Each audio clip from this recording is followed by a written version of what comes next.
Albaniya dövləti. Biz Azərbaycan deyəndə onun sərvətini, onun gözəl təbiətini nəzərdə tuturuq. Lakin bütün bunlarla yanaşı, respublikanın ən başlıca sərvəti əsrlərdən bəri bu torpaqda yaşayan, öz taleyini, öz həyatını bu torpağa bağlayan, müxtəlif millətlərdən olan, müxtəlif dinlərə etiqad edən adamlardır.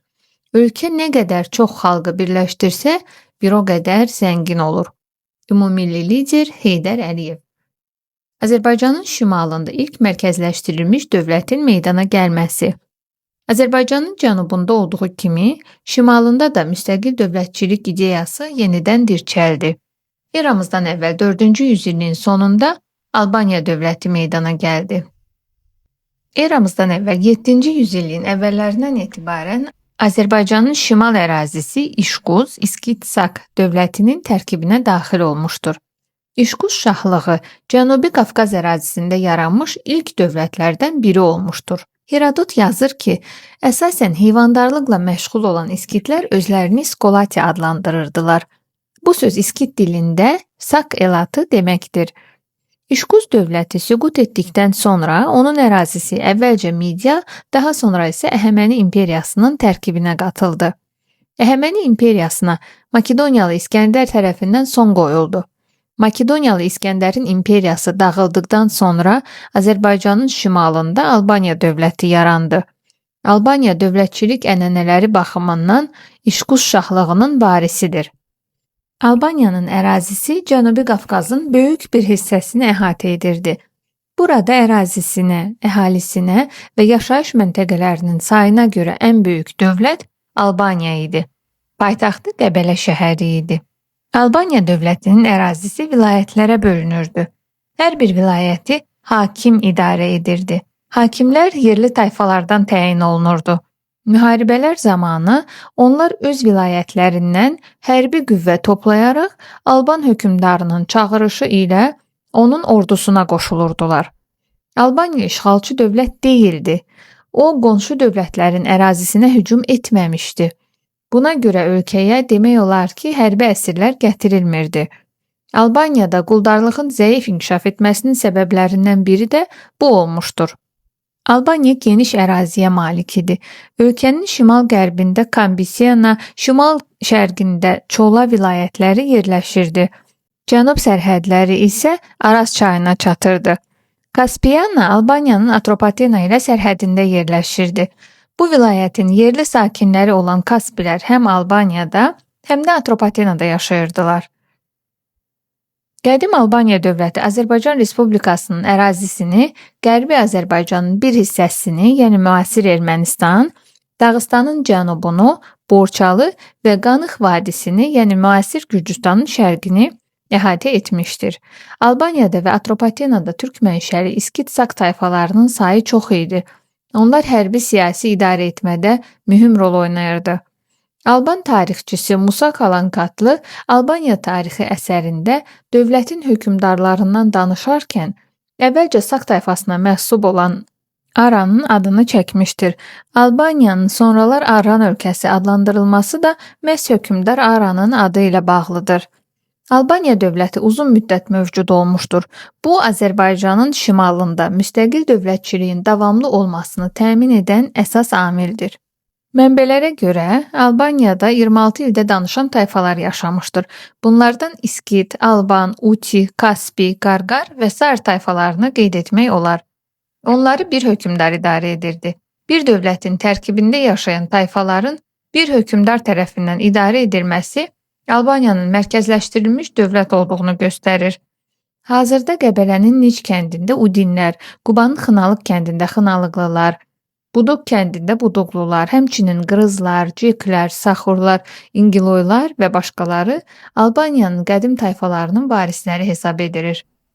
İqtisadi inkişaf. Albaniya öz iqtisadiyyatını daxili amillər əsasında formalaşdırmışdı. O, şimaldan və qərbdən dağlarla əhatələnmişdi. Mərkəzi hissəsi Kür və Araz çayları arasındakı bərəkətli vadilər idi. Qarabağın düzən ərazilərində və Xəzər dənizi sahillərindəki ovalıqlarda süni suvarma sistemi inkişaf etmiş, kəhrizlər, arxlar və kanallar çəkilmişdi. Ən məşhur süni suvarma sistemlərindən biri Gövur arx idi.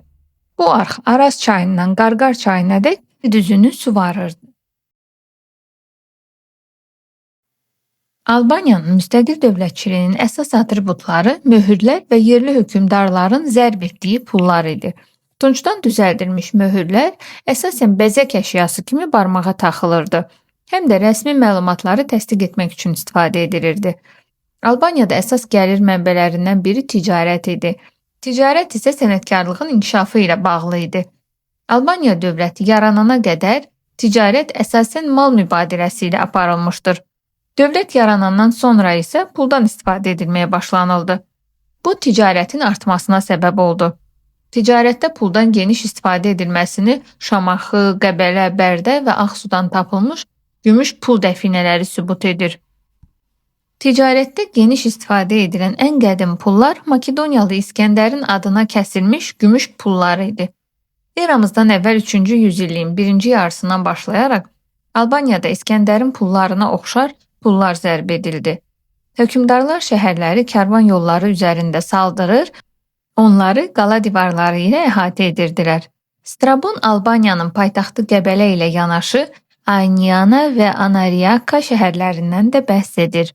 2-ci yüzillikdə yaşamış Yunan coğrafiyaçısı Ptolemey Albaniyanın 29 şəhəri olduğunu qeyd edir. Yadellilərə qarşı mübarizə. Albaniyanın böyük ordusu var idi. Albanlar da İskitlər kimi çox döyüşkən və mübariz olmuşlar. Roma dövləti şərqdən gələn ticarət yollarına nəzarət etməyə can atırdı.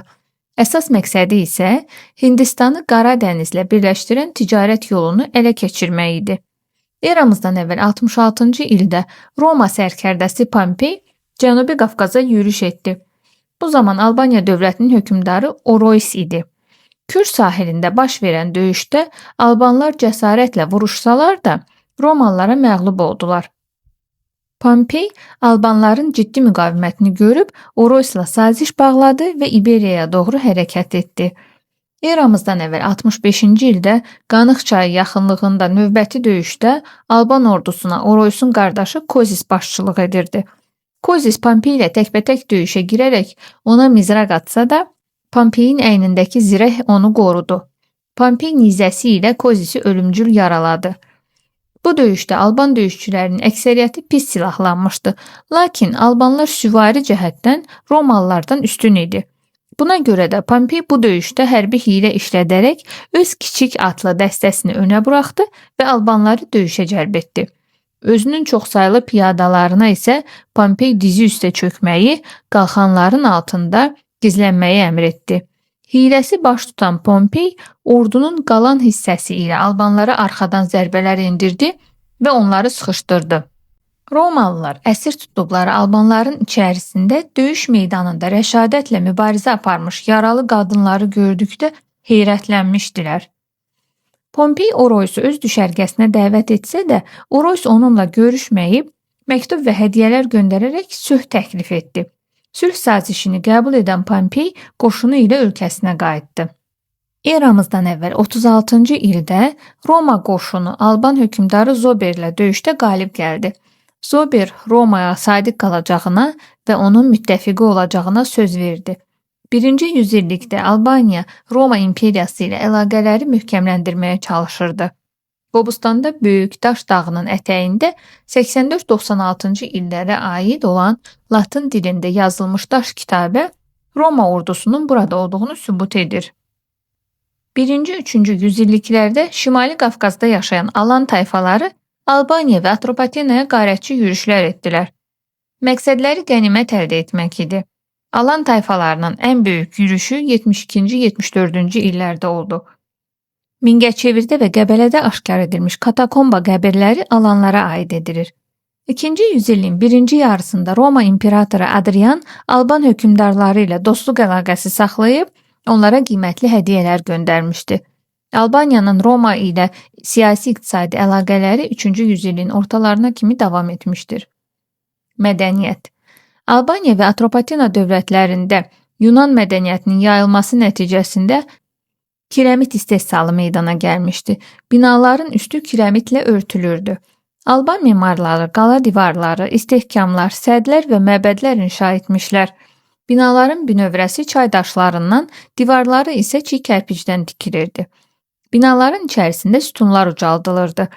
Qəbələ şəhəri müdafiə səddi ilə əhatə olunaraq ətrafında dərin xəndək qazılmışdı.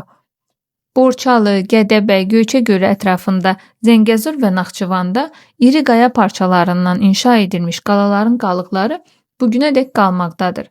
Bu qalalar və onların yaxınlığında yerləşən kahalar yarımköçəri, yəni elat həyat tərzi sürən tayfaları düşmən hücumundan, qar, yağış və müxtəlif təbii fəlakətlərdən qoruyurdu. Qədim Azərbaycan tayfaları əsasən yaylaq və qışlaq maldarlığı ilə məşğul olduğundan yarımköçəri həyat sürürdülər. Qoşundaş abidələri Qərbi Azərbaycanın Zəngəzur mahalının Qarakilsə rayonu ərazisində yerləşir. Buradakı qəbir daşları düşmənə qarşı mübarizə aparmış döyüşçülərin xatirəsinə ucaldılmışdır. Qoşundaş abidələrinin adını Ermənistan hakimiyyəti saxta adlarla əvəz etmişdir. Albaniyada xristianlığın yayılmasından sonra inşa edilmiş kilsələrin əksəriyyəti qədim məbədlərin qalıqları üzərində ucaldılmışdır. Bütün Qafqaz regionunda ilk xristian kilsəsi olan Şəkinin Kiş kəndindəki kilsə qədim Alban məbədinin üzərində inşa olunmuşdur. Albaniya əhalisi göyə, günəşə, aya, əcdadların ruhuna, təbiət qüvvələrinə inanırdılar. Onlar daha çox ay tanrısının şərəfinə məbədlər inşa edir və qurbanlar kəsirdilər. Alban ustaları tanrılarla yanaşı tanınmış şəxslərin qızıldan, gümüşdən, tuncdan, gildən və daşdan heykəllərini düzəldirdilər. Cəmiyyət içərisində böyük nüfuza malik olan şəxslərin, hökmdarlar, sərkərdələr və ağsaqqalların məzarları üzərində onların daşdan yonulmuş heykəlləri ucaldılırdı. Bu cür heykəllərə əsasən Göyçə mahalında, Qarabağ bölgəsində və Şirvan ərazisində rast gəlinmişdir. Albanlar yazı mədəniyyəti ilə qədim zamanlardan tanış idilər. Albaniyada əsasən yerli yazı mövcud olmuş, qismən də aramey, Yunan və Latin yazıları yayılmışdır. Uros'un Pompey ilə məktublaşması buna misaldır. Şəkinin Böyük Dəhnə kəndində 2-ci yüzilliyə aid Yunan dilində olan daş kitabə Albanların Yunan yazısı ilə tanış olduqlarını təsdiq edir. Alban dilində bugünə gəlib çatmış ən böyük yazılı mənbə 1975-ci ildə Misirdə Sinay yarımadasında monastırda tapılmışdır. Alban mənbələrində də qeyd edildiyi kimi, məbəd bu dildə qədim türkçədə olduğu kimi tapınaq adlanırdı.